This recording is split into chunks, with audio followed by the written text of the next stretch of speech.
Assalomu alaykum, hurmatli hamyurtlar. Bugungi brifingda 2026-yilning birinchi choragida adliya organlari tizimida korrupsiyaning oldini olish va unga qarshi kurashish borasida amalga oshirilgan ishlar haqida to'xtalib o'tamiz. Davlat xaridlarida manfaatlar to'qnashuvi va afillangan shaxslar ishtirokida o'tkazilgan xaridlar bo'yicha o'rganish o'tkazildi. Korrupsiyaviy jinoyatchilikning oldini olish, odob axloq talablarini xodimlarga singdirish yuzasidan 4 ta hududiy adliya boshqarmasi tizimi xodimlari ishtirokida yig'ilishlar tashkillashtirildi. Adliya vazirligiga yuklatilgan vazifa va funksiyalarni bajarishda yuzaga kelishi mumkin bo'lgan 435 ta korrupsiyaviy xavf-xatarlar baholab chiqildi. Baholash natijasida 9 ta yo'nalish yuqori, 43 ta yo'nalishda o'rta xavf mavjudligi aniqlandi. Xavf-xatarlarni baholash 2025-yildagi ko'rsatkichlarni hisobga olib tahlil qilindi. Adliya organlari xodimlari xatti-harakati ustidan shikoyat qilish imkoniyatlari kengaytirildi.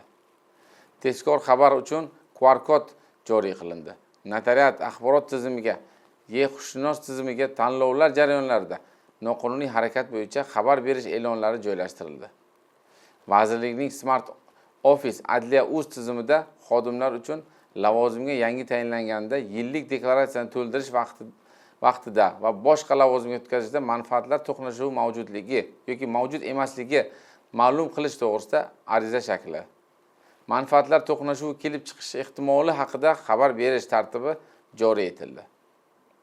Situatsion markaz masofaviy audit avtomatlashtirilgan axborot tizimi orqali aniqlangan risk tahlillarini doimiy monitoring qilish amaliyoti yo'lga qo'yildi. E-huquqshunos elektron tizimida yuridik xizmat ko'rsatish markazi xodimlari tomonidan muqaddam o'zi ishlagan va yaqin qarindoshlari ishlaydigan tashkilotlarni belgilash orqali ushbu tashkilotlardan hujjat kelib turishini cheklash yaratildi. Aholiga xizmat ko'rsatish, jumladan davlat xizmatlari, fuqarolik holatli davlatnomani yozish, notariat sohasida shaffof xizmat ko'rsatish ahvolini joyiga chiqqan holda birinchi chorak davomida 14 ta o'rganish obyektida manzilli monitoring tadbirlari o'tkazildi.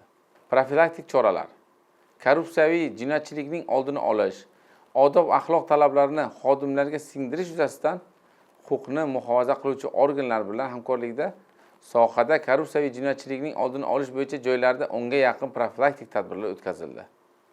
Hududiy adliya organlaridagi korrupsiyaga qarshi kurashishga mas'ul xodimlar tomonidan nazorat sohasiga kiruvchi yo'nalishdagi xodimlar faoliyatida 16 ta sirli mijoz tizimi monitoring tadbirlari o'tkazildi.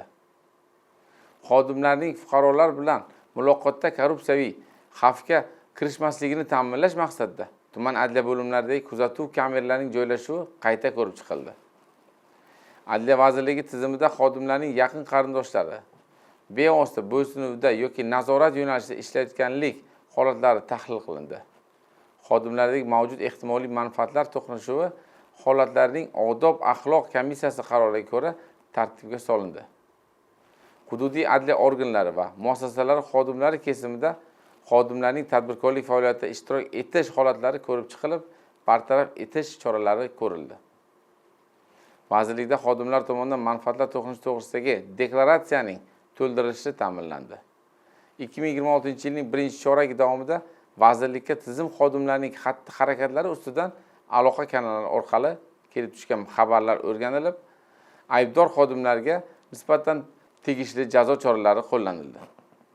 Xususan, o'rganishlar natijasida qonun buzilishiga yo'l qo'ygan 5 nafar xodim bilan tuzilgan mehnat shartnomasi bekor qilindi. 8 nafar xodimga nisbatan intizomiy va tegishli rag'batlantirishni cheklash choralari qo'llanildi. Bu borada amalga oshirayotgan ishlarimizni uzviy davom ettiramiz. E'tiborlaringiz uchun rahmat.